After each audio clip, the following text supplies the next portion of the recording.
morning, and thank you for watching this special virtual edition of Leaders in Coffee on Gables Insider. Today, we're going to talk a little about our Miami-Dade County Public Schools with one of the best public servants in South Florida, Tere Rojas, our school board member. Tere, welcome to Leaders in Coffee once again. Thank you, Ariel, and what an absolute pleasure it is to have the opportunity to be able to virtually be able to communicate with you and all of the members of our wonderful community. And I will tell you that although we're living through such tumultuous times and uncharted waters, really, Ariel, that none of us have ever gone through before, I think that I can proudly say, as a member of Miami-Dade County Public Schools, school board member District 6, that we're navigating through this as best as we possibly can, keeping in mind, Ariel, that our number one priority will always be the safety, the health, and the well-being of our students as well as our workforce. But simultaneously, we know the work must continue, and we have to provide our children with a quality educational program of excellence.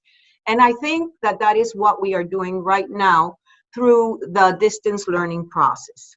And tell us a little about how that's going, because we know that at the beginning there was less participation, but it seems like as the program has continued, we've increased the participation. The school board has done an incredible job of making sure that all students have the access to the education that they need. Tell us how the program's going so far. Well, I proudly would like to state that the news we have received is very, very good. Obviously, it's not going to be the same thing as being in an actual classroom face-to-face with your teachers. But under the circumstances that we have, we can state that the majority of the student body in Miami-Dade County Public Schools is actively participating in the distance learning. We have been giving out laptops to those students that do not have access to them at their homes. We have been making sure that we work cohesively, for example, with Compass, who has now provided service for several months free of charge. We are also making sure that the parents and the teachers have communicated with each other so that they are in agreement as to the times when the teachers will be presenting their lessons throughout the day. So we have gotten very good results. Now we know, and I take off my hats to all of the parents who have now seen what our amazing teachers do each and every day.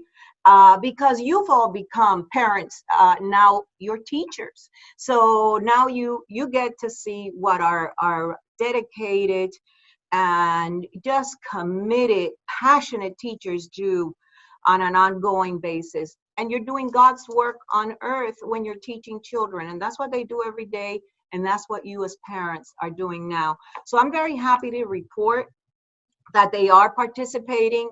The children are being graded by their teachers for this last part of the school year, and that we're going to hopefully continue, Ariel, looking now at the future. What is going to happen once we conclude the last 9 weeks?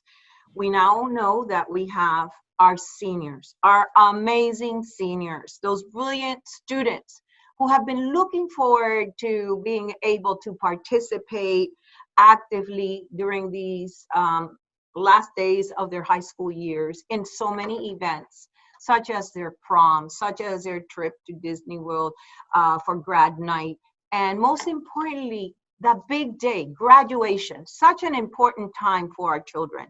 And I heard you're going to be doing some virtual graduations for these students, which is something different. I've seen a lot of yard signs around town with graduate posters letting people know graduates live here. Let us know you support us. Yes, absolutely. And I've seen those yard signs too. And I think it's wonderful because the kids do need that recognition. But your school board and of course the superintendent and members of our team are well aware of the fact that they need a little bit even more than that. So we're hoping to have that blended format to take place in the virtual graduation, which we think is going to be a wonderful opportunity for the students and also for their family members, because not just the students, Ariel, are looking forward to this date. It couldn't happen without the family members and the teachers and all those that have made a difference in their lives. We're going to have that to occur this year. And we have, at this point in time, May 26th through June 3rd are the dates that we have scheduled for the virtual graduations. And I would recommend that any parent who is listening, who wants further information regarding their particular school, to please contact that school principal so that they can give you more details. But we're definitely planning that. And there's another day that I think is important for everyone to know, and that's May 20th. I will repeat, May 20th. And on that day, everybody, anyone on social media platforms can recognize the class of 2020. So it'll give you an opportunity to spotlight these kids, to talk about their success, to acknowledge their amazing work, and to give them a sense of pride that although they're going through this for the first time ever, we've had a new world that we're all living in, they're still going to be recognized, and we don't forget. And we're hoping that if things get better in the fall, then Ariel, we might be able to have a graduation as we had in previous years. But and speaking of the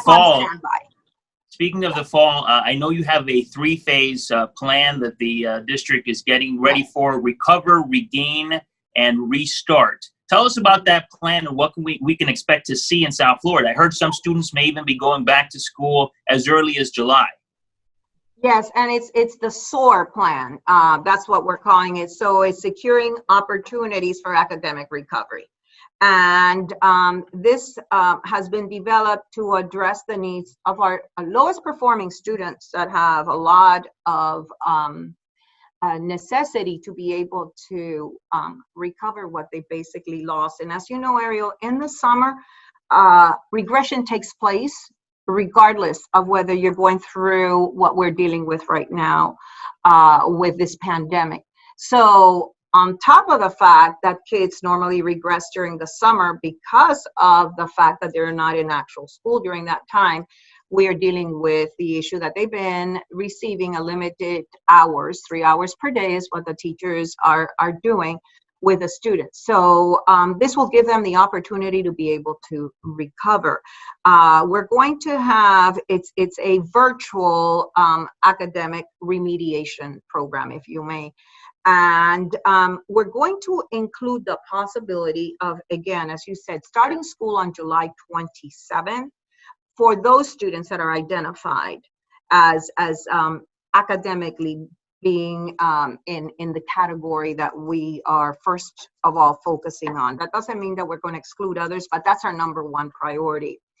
And we're going to be working with those kids on test preparation. Some kids need the standardized testing scores that are going into, colleges and universities for their future.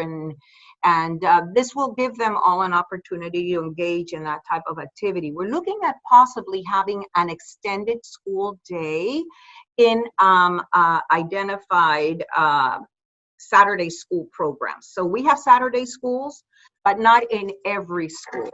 But those that are identified as needing the service, we're possibly looking at starting much earlier in the year. Normally we would start in January. Now we're looking at the beginning of the school year.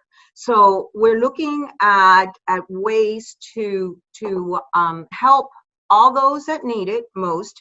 Third grade students, a very important grade that some students have a little bit of difficulty in. So we will be there to provide the assistance that they need so that they can academically succeed and try to catch up and recover what they have missed throughout this time. I think it will be very productive. And we hope that it'll make a difference for our children that are involved in all of this. I also want to let you know, as I said earlier, Ariel, that the safety and the well-being and the health of our students and of our workforce is a massive priority for all of us. And so we're looking at hours, school hours that may vary.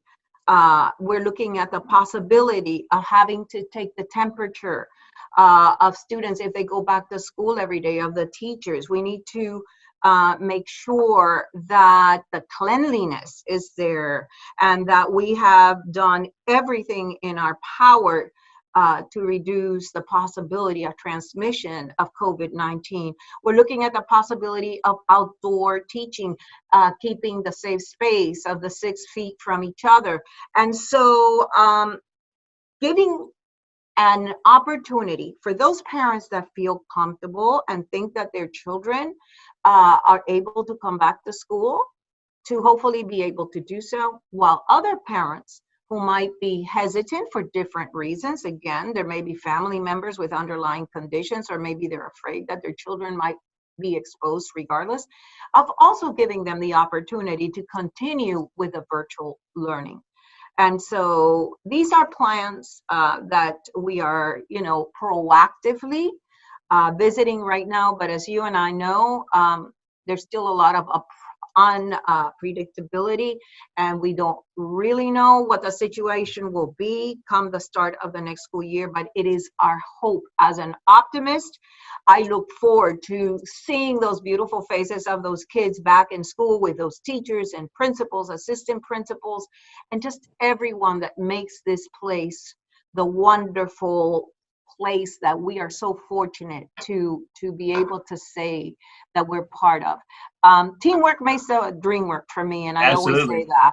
And so I just take my hat off once more, and I want to express my sincere gratitude to, first and foremost, our children, because it's all about you. It's all about the kids. That's why we're all here, for the children. So they have been troopers in just picking up and doing a great job with this virtual learning process that they're going through now. But I also want to thank those teachers who do God's work on earth. And again, they continue to do so regardless of whatever challenges that they have in front of them. I want to thank those principals, those assistant principals, all of our administrators, whether they're at the region office, whether they're at the district office. Everybody is giving 110% and more for our children to have a successful experience. I want to also thank our wonderful school board. I'm very fortunate that I am part of this team. Thank you to those constituents that believed in me and put me there. And I want you all to know that I thank you from the bottom of my heart. This is my passion, and I can assure you that I will continue to do everything in my power to ensure that our children get the best education they can possibly get under safe environments, and be happy still, no matter what the circumstances that we have in front of us. So I thank you, and I want to thank the community. I want to thank our friends in City Hall and Coral Gables, everyone that has pitched in. I didn't share with you, Ariel, that before I conclude, that we're also aware that we have a large majority of our children are on free and reduced lunches. And if they don't come to school, many of them are going to have difficulty getting the nutrients that they need. So we are still, with the help of the members of our community, being able to, those who are in need, provide the food for them. And that's also been very, very successful, and we will continue to do that until hopefully this pandemic is over sooner. And on those lines, do you expect a large growth of students that are currently in private schools to shift over to public schools, and are we ready for that? Well, we are proactively always trying to look at every possible scenario that can be in front of us. We can have that.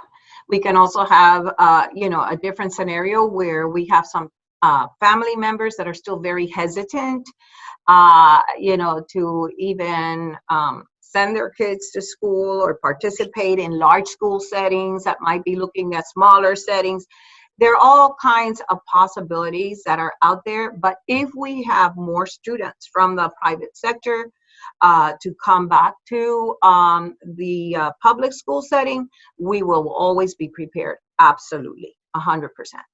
Tere, thank you so very much. And to all the teachers that are watching on this Teachers Appreciation Week, thank you for all that you're doing during this pandemic. We couldn't do it without you. And Tere, this is Mother's Day this Sunday. Happy Mother's Day to you.